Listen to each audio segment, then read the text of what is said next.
A week, they say, is a long time.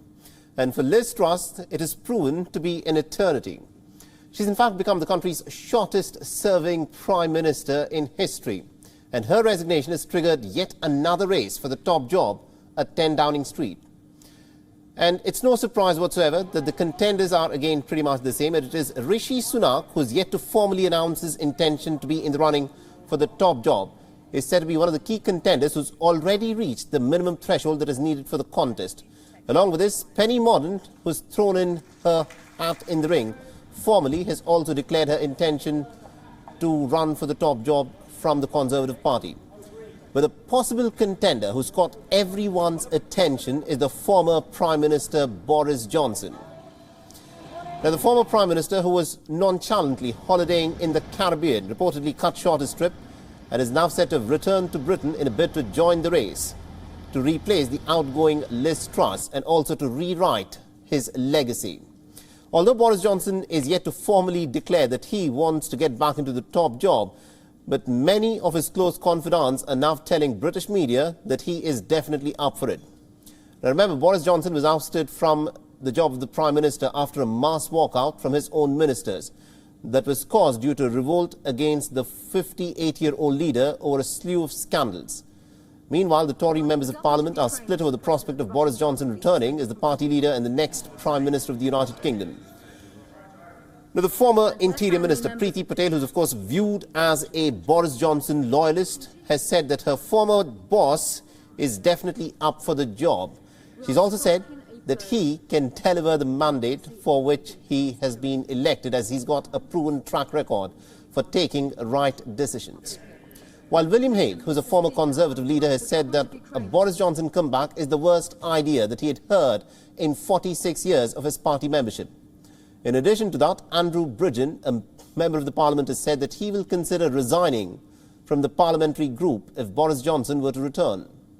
And Dominic Raab, a former minister under Johnson, has said that the party risks going backwards if Boris Johnson is again brought back as the man of the moment. In short, a Stop Boris campaign has also taken place and has been initiated by the Tory members of Parliament. Moreover, for some, Boris Johnson is seen as a bit of a liability, a man whose flaws were brutally exposed during his time as the Prime Minister, when lawmakers broke the COVID-19 rules by partying in his 10 Downing Street office while the rest of Britain was under a strict lockdown. And according to a YouGov survey, 52% of the voters have opposed his comeback. Now, the question, of course, is, can he now convince dozens of lawmakers who abandoned him and make them believe that he's now the person who can unite the Tory party and turn things around for the Conservative Party, whose fortunes have now begun to lag a little bit? In addition to this, there's one factor which Johnson simply cannot escape. He's under investigation by the Parliament's Privileges Committee over the party gate. The lockdown-breaking parties, the committee will establish whether he lied to the House of Commons, and if the ministers are found to have knowingly misled the Parliament, then they are expected to resign. The question, of course, is, will Britain finally choose a different leader, or is it time for Boris again? Or could Rishi Sunak now be the man who can take Britain forward?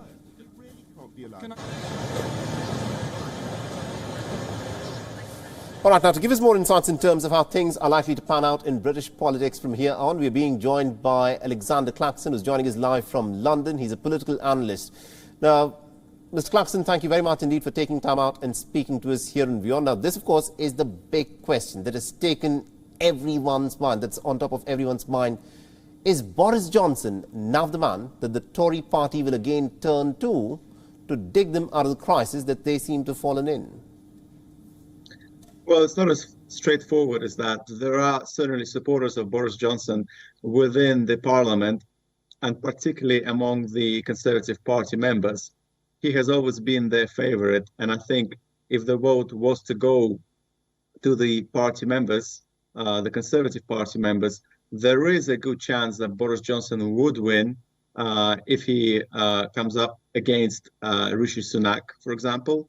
However, among the parliamentarians, among the members of Parliament of Britain, there is a significant proportion of them who would refuse to serve under Boris Johnson, and they already publicly said that they would quit as members of parliament if Boris Johnson was to become an MP again. Now, that's not surprising given everything that happened prior to him essentially being kicked out from 10 Downing Street, given all the issues that took place when he was the Prime Minister. So I think at the moment there is a battle now among the supporters of Boris Johnson to try and find the 100 members of parliament that there is required in order for Boris Johnson to take part in the vote among the Conservative Party members. Absolutely, indeed. That is going to be very interesting to watch out for. But I want you to also dwell in a little bit in terms of the strategy for the Tory party itself. Now, Boris Johnson, for all the charisma that he, of course, brings to the Tory party, the fact is he is under investigation by the Privileges Committee. And if he's found guilty for having taken part in those lockdown parties, bring your own booze parties as they've been termed, then he will have to resign again. So the problems of the many scandals that Boris Johnson's prime ministership suffered before he resigned will all come back if he is again brought back in as the leader. Do you think this is something that will be weighing in on the minds of the Tory party leaders, and that may actually prove to be a big hurdle for Boris Johnson? That's right. You're absolutely right in saying that if he were to become the Prime Minister again, Britain may need to look for a new Prime Minister once again in January, which would, of course, create even more chaos for the country, which is already obviously experiencing unprecedented turbulence all this year. And that's one of the reasons, of course, why many of the general public outside of the Conservative Party members are horrified at the idea that Boris Johnson could become Prime Minister again.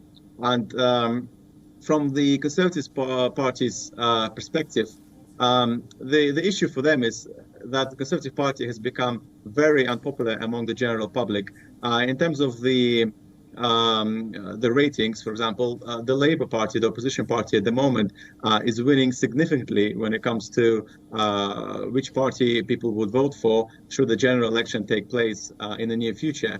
So some members of parliament from the Conservative Party believe that Boris Johnson is the only candidate that could win against the Labour Party should he stand in a general election in the next 2 years, which is why they still continue to support Boris Johnson. But as you rightly point out, there is a very good chance that Boris Johnson, if he were to win against Rishi Sunak, for example, he won't even be able to stand in a general election because he will be removed from office given the January hearings. Yeah. And my last question to you is, of course, the pool of talent that the Tory party has. Once Boris Johnson was ousted, we had Liz Truss, and within 45 days, she is out of power. And the names that are now being considered are those of, again, Boris Johnson, Rishi Sunak, who was in the running, and Penny Mordaunt, who came in third in the previous election contest. Are these three names the only ones from which the Tory party will have to choose? Or do you think there is a dark horse who's not been considered yet, who may actually spring a bit of a surprise and who could potentially take the Tory party forward from here on? For this coming vote, I don't think there is a dark horse. The maximum candidates that could participate in the vote at the moment are 3 candidates. Already we've seen that Rishi Sunak has already got more than 100 MPs who are ready to put their name next to his candidacy. Some supporters of Boris Johnson are saying that he has already reached 100 members of parliament as well, who are ready to support him. So it looks like it is going to be those 3. I think going forward in the future, there are some very popular candidates among the Conservative Party members. One particular is Ben Wallace, the current UK Defence Minister. He has been very popular among both the members of Parliament and the Conservative members. And I think he's one to look out for in the future. But he has already said that he will not take part in the current vote. So he's out. Absolutely, indeed. Ben Wallace and also Jeremy Hunt, both of them have ruled themselves out of this contest that will take place over the course of the next week. Thank you very much indeed, Mr. Alexander Clarkson, for joining us from London and getting us that perspective there. WION is now available in your country. Download the app now and get all the news on the move.